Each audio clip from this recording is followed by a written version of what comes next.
Doctor ortho Ayurvedic oil and capsule. अब दर्द भी घुटने टेकेगा। देहरादून में सीएम धामी ने आईएफएस परीक्षार्थियों से किया संवाद। बोले, वन अधिकारी प्रकृति के प्रहरी। देहरादून संतुलित विकास को आगे बढ़ाना सरकार की प्राथमिकता। चंपावत में 53 किलोमीटर से ज्यादा आपदा से क्षतिग्रस्त सड़कों की होगा मरम्मत। सड़कों के कायाकल्प के लिए सीएम धामी के निर्देश पर मिली राशि को मंजूरी। टनकपुर में अग्निकांड और सड़क हादसे के पीड़ितों को मिली आर्थिक सहायता। अग्निकांड प्रभावित दुकानदारों को भी मिली राहत, प्रशासन ने दी मदद।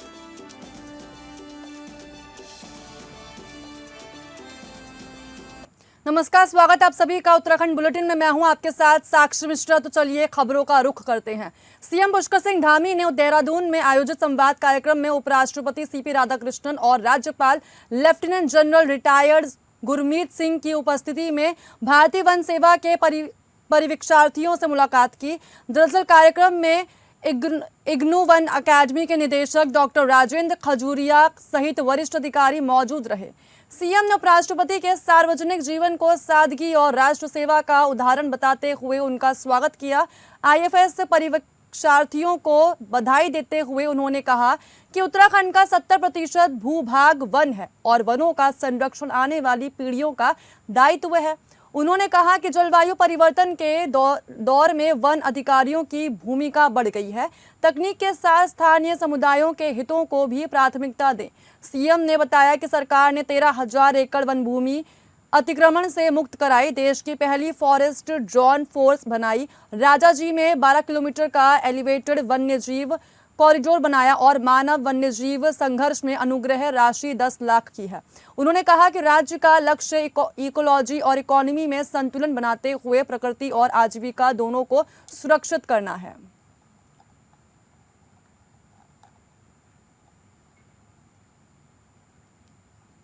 उत्तराखंड सरकार में राज्य मंत्री का दर्जा प्राप्त माटी कला बोर्ड की उपाध्यक्ष अनुराधा वालिया ने कहा है कि अंकिता भंडारी मामले में कोई वीआईपी नहीं था। उन्होंने कहा कि मामले की जांच एजेंसियां कर रही हैं और तथ्यों के आधार पर ही किसी निष्कर्ष पर पहुंचा जा सकता है। मुझे कुछ नहीं कहना क्योंकि वीआईपी कोई नहीं है। ये तो एक उर्मिला सनावर जी, हम भी उनको बहुत अच्छी तरह से नहीं जानते हैं। उन्होंने किस वीआईपी की बात करी, क्या करी, हम नहीं जानते हैं। कोई वीआईपी नहीं है। उससे एसआई से उस जांच से बड़ा तो कोई कुछ भी नहीं है। जांच में निकल आएगा जो भी है। एसआईटी में भी सारा निकल गया था, तो ऐसा कुछ नहीं है जो आप कह रहे हैं कि अंकिता को मतलब न्याय दिया गया। अंकिता को न्याय मिला है, इसीलिए आज वो सारे के सारे गुनाहगार जेल में सड़ रहे हैं। टनकपुर में संकट की घड़ी में पीड़ितों को राहत देने के लिए सीएम पुष्कर सिंह धामी ने सरकार ने मदद का हाथ बढ़ाया है। दरअसल सीएम विवेकाधीन कोष से अग्निकांड से प्रभावित 5 दुकानदारों और सड़क दुर्घटना में एक घायल एक व्यक्ति को 1-1 लाख रुपए की आर्थिक सहायता प्रदान की गई है। टनकपुर स्थित मुख्यमंत्री कैंप कार्यालय में आयोजित कार्यक्रम में पीड़ितों को सहायता राशि के चेक वितरित किए गए हैं। इस मदद से कठिन दौर से गुजर रहे प्रभावितों को बड़ा संबल मिला है। ऐसे में अब बात करते हैं कि आखिर हादसा क्या हुआ था। 13 मई 2026 की बात है। तड़के पुरानी टंकी के पास दुकानों में भीषण आग लग गई थी। सूचना मिलते ही फायर सर्विस की टीम मौके पर तैनात हुई और कड़ी मशक्कत के बाद आग पर काबू पाया गया। हादसे में कोई जनहानि नहीं हुई, लेकिन दुकानों और सामान को भारी नुकसान पहुंचा। सरकार के अनुसार आपदा, दुर्घटना और अन्य विपरीत परिस्थितियों में पीड़ितों को हर संभव सहायता उपलब्ध कराना उसकी प्राथमिकता है। साथ ही सीएम पुष्कर सिंह धामी के निर्देश पर दी गई ये आर्थिक सहायता प्रभावित परिवारों के लिए मुश्किल समय में महत्वपूर्ण सहारा बनेगी।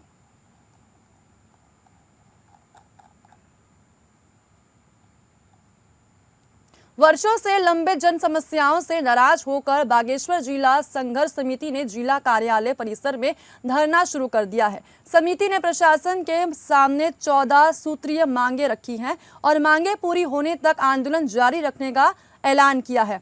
आंदोलन का नेतृत्व पूर्व व्यापार मंडल अध्यक्ष कवि जोशी और वरिष्ठ आंदोलनकारी कृषक रमेश पांडे कर रहे हैं।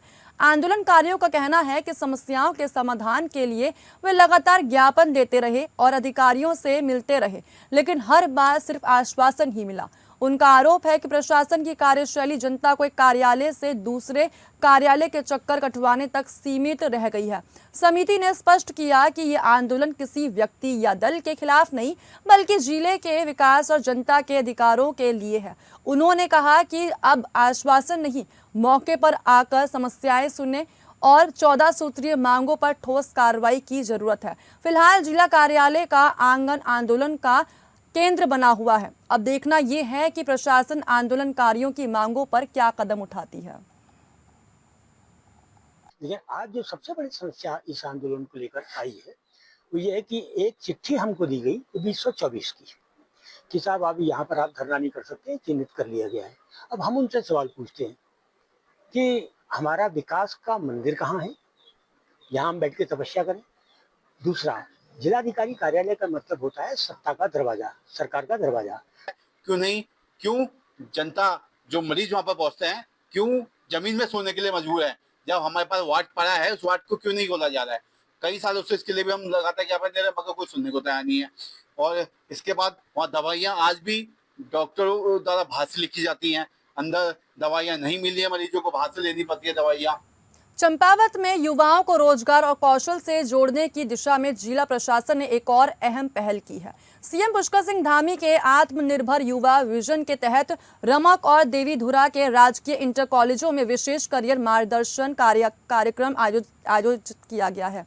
दोनों विद्यालयों के 218 छात्र छात्राओं ने इसमें भाग लिया।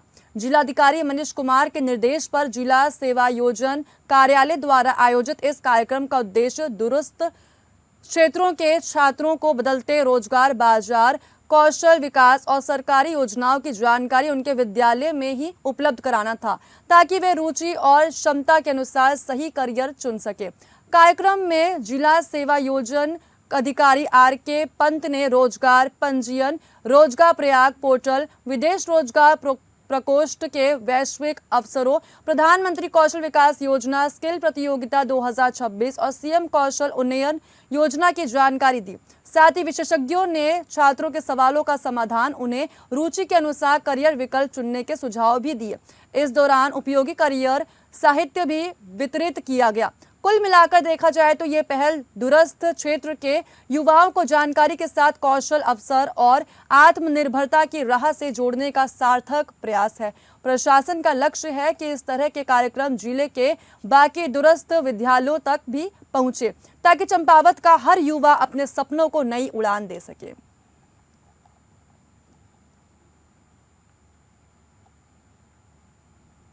चंपावत जिला मुख्यालय से कुछ दूरी पर स्थित डुंगरा सेठी गांव में 20 साल से बदहाली में रह रहे जीवन राम के परिवार की पीड़ा सामने आने पर जिला प्रशासन ने तत्परता दिखाई है। कानाकोट में भूस्खलन के बाद विस्थापित जीवन राम का परिवार एक छोटे कमरे में 6 सदस्यों के साथ रहने को मजबूर है। बरसात में घर में पानी भर जाता है। जीवन राम पिछले 10 से 12 साल से पैर की बीमारी से जूझ रहे हैं। 2 उंगलियां भी नहीं है और इलाज के लिए कई बार चंदा जुटाना पड़ा। खबर प्रकाशित होने पर जिलाधिकारी मनीष कुमार ने रात करीब 8:30 बजे मौके पर पहुंचकर परिवार से मुलाकात की। डीएम ने मौके पर ही अधिकारियों को निर्देश दिए। परिवार को कच्चा भवन निर्माण के लिए 1.6 लाख और शौचालय के लिए 12,000 का चेक दिया। 2 सौर ऊर्जा लाइटें भी उपलब्ध कराई गई। साथ ही जीवन राम के उपचार और दिव्यांग प्रमाण पत्र की प्रक्रिया शुरू की गई। 20 साल से पुराने गांव में दर्ज परिवार रजिस्टर को अगले दिन नए पते पर बनवाया गया। मदद मिलने पर परिवार ने डीएम और सीएम का आभार जताया।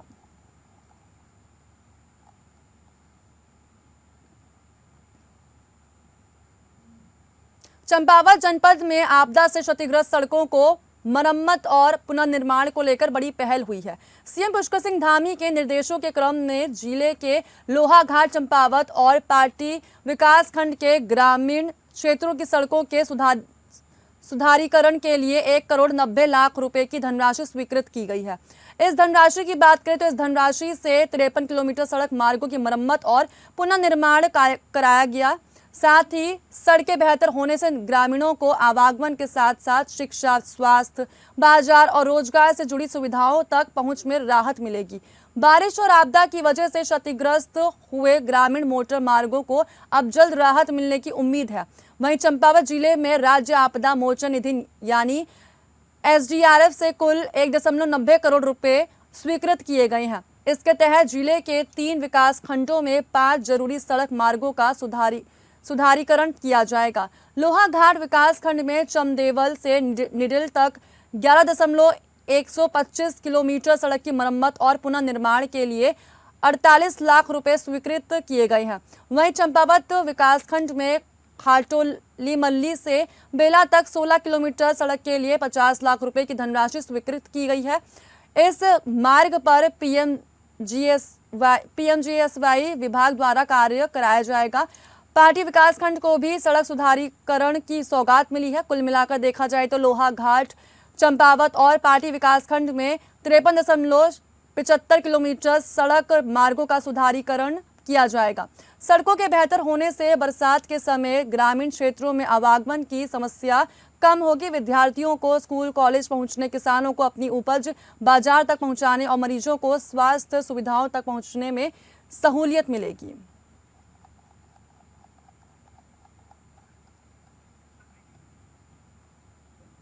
अगली खबर की ओर। मुख्यमंत्री की महत्वाकांक्षी विकास परियोजना के तहत चंपावत में UUSDA द्वारा पाइपलाइन बिछाने का कार्य तेजी से चल रहा है। अब तक लगभग 60 से 70% कार्य पूरा हो चुका है। साथ ही खटकना पुल से मुंडियानी और छतार से नर्सिंग कॉलेज तक NH9 पर निर्माण रात्रि में किया जा रहा है ताकि यातायात प्रभावित ना हो। परियोजना प्रबंधक अंकित आर्य ने जनता से सहयोग की अपील करते हुए साफ शब्दों में कहा कि असुविधा के लिए खेद है, गुणवत्ता से समझौता नहीं होगा। साथ ही जिलाधिकारी मनीष कुमार ने निर्देश दिए हैं इसको लेकर कि काम समय पर और गुणवत्तापूर्ण हो तथा जनता को अनावश्यक परेशानी ना हो। साथ ही बरसात कार्य में चुनौती बनी है, फिर भी गति बनाए रखने के प्रयास जारी है। साथ ही सेवानिवृत्त सैनिक चंदा सिंह मेहर ने इसको लेकर कहा कि विकास के लिए थोड़ी असुविधा सहनी होगी। माननीय मुख्यमंत्री उत्तराखंड सरकार के दिशा निर्देश एवं परिकल्पना के अनुपालन में चंपावत पेयजल परियोजना के अंतर्गत वर्तमान में राष्ट्रीय राजमार्ग खंड के नियंत्रणाधीन राष्ट्रीय राजमार्ग में पेयजल पाइपलाइन बिछाए जाने का कार्य वर्तमान में संपादित किया जा रहा है।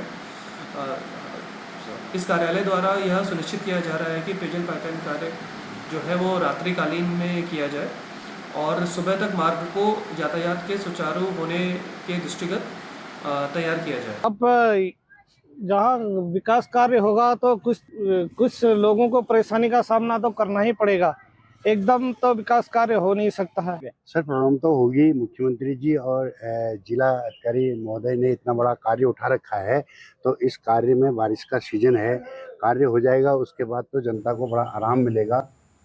ज्वालापुर विधानसभा क्षेत्र में राजनीतिक हलचल के बीच मंगलवार को उर्मिला सनावर राठौर की ओर से बहादुराबाद कस्बे और ज्वालापुर रेलवे स्टेशन पर होर्डिंग बोर्ड लगाए गए हैं।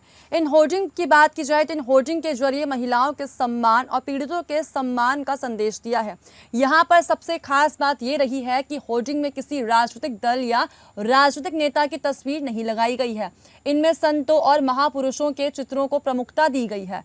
साथ ही सामाजिक सरोकार से जुड़े संदेशों के माध्यम से लोगों का ध्यान अपनी ओर आकर्षित करने का प्रयास किया गया है। वहीं बहादुराबाद और ज्वालापुर रेलवे स्टेशन जैसे तमाम प्रमुख स्थानों पर लगाए गए इन होर्डिंग के बाद क्षेत्र में सियासी चर्चाएं अब तेज हो चुकी हैं। साथ ही स्थानीय स्तर पर इसे आगामी विधानसभा चुनाव की तैयारियों से जोड़कर भी देखा जा रहा है।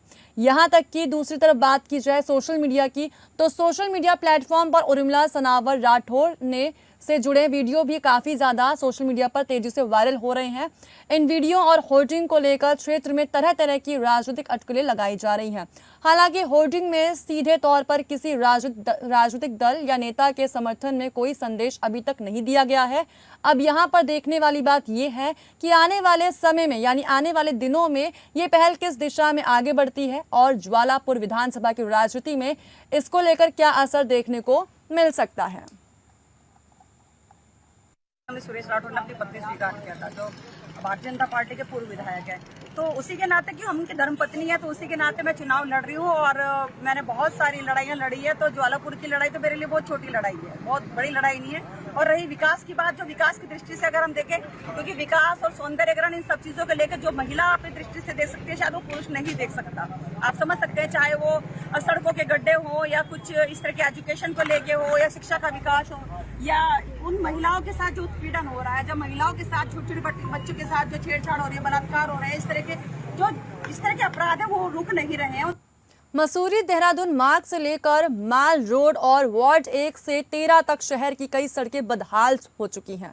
जगह जगह बड़े बड़े गड्ढों में बारिश का पानी भरने से वाहन चालकों और पैदल राहगीरों को भारी परेशानियों का सामना करना पड़ रहा है। जैसे कि आप तस्वीर में देख सकते हैं किससे कितने सारे लोगों को परेशानियों का सामना करना पड़ रहा है।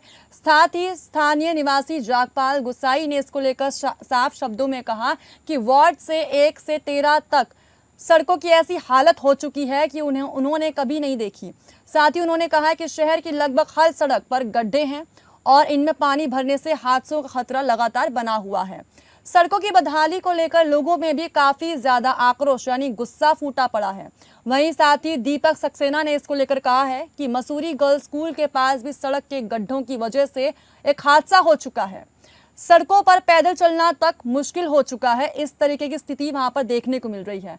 इसके अलावा उन्होंने इसको लेकर तमाम सवाल भी उठाए, जिसमें सबसे जरूरी सवाल ये उठाया है कि वीआईपी मूवमेंट के दौरान रातों रात सड़कों पर पैचवर्क किया जाता है, लेकिन ये कुछ ही दिनों में खराब हो जाता है। जावेद ने किंगरेग क्षेत्र की स्थिति को लेकर कहा, जो वहाँ का स्थानीय निवासी है। उन्होंने कहा कि लोग सड़क किनारे चलने से भी डर रहे हैं, क्योंकि वाहनों के गुजरने पर गड्ढों में जमा पानी के छींटे कभी भी लोगों पर आ जाते हैं। उन्होंने ये भी बताया कि हाल ही में किंगरेग में 2 लड़कियां भी इसी सड़क पर गिर गईं। वहीं स्थानीय निवासी जावेद ने आशंका जताते हुए कहा कि सड़क निर्माण में खराब गुणवत्ता की सामग्री का इस्तेमाल भी इसकी बदहाली का सबसे बड़ा कारण हो सकता है। लोगों ने संबंधित विभाग से मांग की है, यानी अपील की है कि सड़कों की स्थिति का स्थलीय निरीक्षण कर गड्ढों की खानापूर्ति वाली मरम्मत के बजाय गुणवत्तापूर्ण और स्थायी समाधान किया जाए। हाल इतना खराब है कि लोग पैदल गुजरते हैं तो छींटे इतनी पड़ जाती हैं कि लोग घर से निकल के फिर वापस घर पे कपड़े बदलने जाते हैं। इतना बुरा हाल है और खड्डे इतने हैं कि मतलब हमें भी खड़ा होना पड़ रहा है। देखिए गाड़ियाँ जा रही है, देख के खड़ा होना पड़ता है कि कहीं छींट हमारे ऊपर ना आ जाए। लोग स्कूटी बाइक वाले गिर भी रहे हैं। परसों नरसों एक लेडीज गिर गई थी स्कूटी से यहाँ पे, वो भी इसके भी चोट वगैरह आई है और बहुत काफ़ी बुरा हाल है। लोगों की गाड़ियाँ लग रही हैं, लोग डर रहे हैं गाड़ी चलाते हुए और पानी इसमें मतलब रुका हुआ ही है। तो ऐसी सड़कें तो हमने देखी नहीं है कभी, ऐसा हाल जो सड़कों का हो गया है। उपराष्ट्रपति के मसूरी दौरे को लेकर प्रशासन ने तैयारियां तेज कर दी हैं। सीपी राधाकृष्णन के लाल बहादुर शास्त्री राष्ट्रीय प्रशासन अकादमी दौरे से पहले शहर में सुरक्षा और यातायात व्यवस्था को लेकर विशेष सतर्कता बरती जा रही है। प्रशासन की ओर से शहर के अलग अलग हिस्सों में व्यवस्थाओं का निरीक्षण किया जा रहा है, यानी वहां का जायजा लिया जा रहा है। इसी क्रम में लाइब्रेरी से लेकर गज्जी बैंड तक सड़क किनारे खड़े 4 पहिया वाहनों को हटाने की कार्रवाई की जा रही है और वाहन मालिकों की पहचान की जा रही है। इसके अलावा इंस्पेक्टर प्रताप सिंह ने इसको लेकर साफ शब्दों में कहा है कि सड़क किनारे खड़े वाहनों के मालिकों का पता लगाया जा रहा है और उन्हें वाहन हटाने के लिए भी कहा जाएगा।